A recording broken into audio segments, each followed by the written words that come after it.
काफी समय पहले की बात है। प्रतापगढ़ नाम का एक राज्य था। वहाँ का राजा बहुत अच्छा था, मगर राजा को एक सुख भी नहीं था। वह यह कि उसका कोई भी संतान नहीं था, और वह चाहता था कि अब वह राज्य के अंदर किसी योग्य बच्चे को गोद ले, ताकि वह उसका उत्तराधिकारी बन सके और आगे की बागडोर को सुचारू रूप से चला सके। और इसी को देखते हुए राजा ने राज्य में घोषणा करवा दी कि सभी बच्चे राजमहल में एकत्रित हो जाए। ऐसा ही हुआ। राजा ने सभी बच्चों को पौधे लगाने के लिए विभिन्न प्रकार के बीज दिए और कहा कि अब हम 6 महीने बाद मिलेंगे और देखेंगे कि किसका पौधा सबसे अच्छा होगा।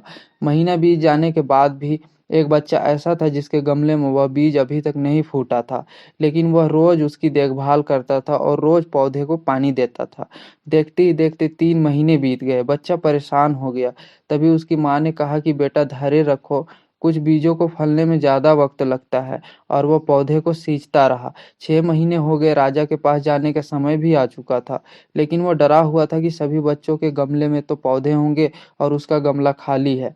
लेकिन वह बच्चा ईमानदार था और सारे बच्चे राजमहल में आ चुके थे। कुछ बच्चे जोश से भरे हुए थे क्योंकि उनके अंदर राज्य का उत्तराधिकारी बनने की प्रबल लालसा थी। अब राजा ने आदेश दिया, सभी बच्चे अपने अपने गमले दिखाने लगे, मगर एक बच्चा सहमा हुआ था क्योंकि उसका गमला खाली था। तभी राजा की नज़र उस गमले पर गई। उसने पूछा, तुम्हारा गमला तो खाली है? तो उसने कहा, लेकिन मैंने इस गमले की 6 महीने तक देखभाल की है।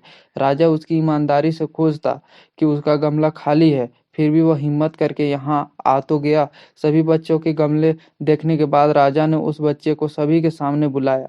बच्चा सहम गया और राजा ने वह गमला सभी को दिखाया। सभी बच्चे जोर से हंसने लगे। तभी राजा ने कहा, शांत हो जाइए, इतने खुश मत होइए।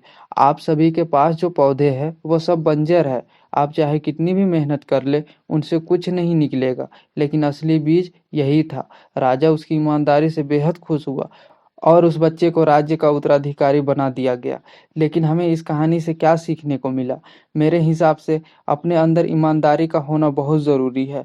अगर हम खुद के साथ ईमानदार हैं तो जीवन के किसी न किसी पड़ाव में सफल हो ही जाएंगे, क्योंकि हमारी औकात हमें ही पता होती है। हम खुद को पागल बनाकर खुद का ही नुकसान